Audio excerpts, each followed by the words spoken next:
When you set goals and a vision for how this is going to be the best year of your life that are in direct response to what you experienced in the last 12 months and where you are right now, these goals, they become personal. They're no longer, I should do this because the internet says so. They're you know what? I need to do this. I want to do this. I get to do this because I want to feel better. And this is what psychologists call intrinsic motivation.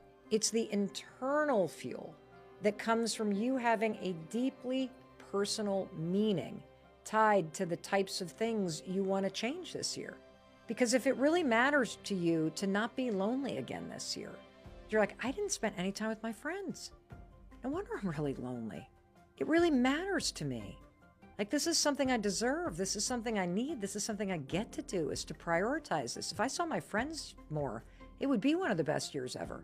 Well, when you can connect what you want to do to that deep intrinsic meaning for you, you will do something about it because you know why it matters to you. If you keep seeing yourself standing in the back of every photo because you don't like how you look, if you see yourself taking photos of your family, but you're sitting on the bench while they're off on the hike, if it really matters to you to not be out of breath when you're walking up the stairs, because you're starting to say, hey, some of the low moments is I didn't opt in. I didn't feel good about myself. I didn't participate with my kids or my friends the way that I wanted to.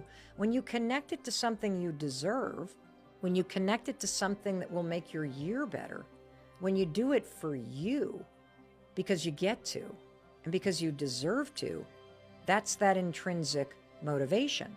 That's how we create the best year ever. There's one piece of research I want to call your attention to. It's from California State University and UCLA, and they looked just at the act of writing a short letter to your future self. Here's what the research found.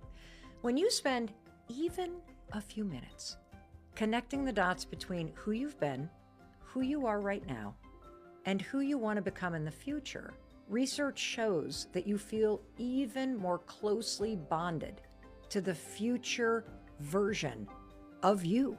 Simply taking the time to look at the last 12 months, to think about the future, to write all this stuff down, you're going to feel more strongly connected to the version of you that you see in the future.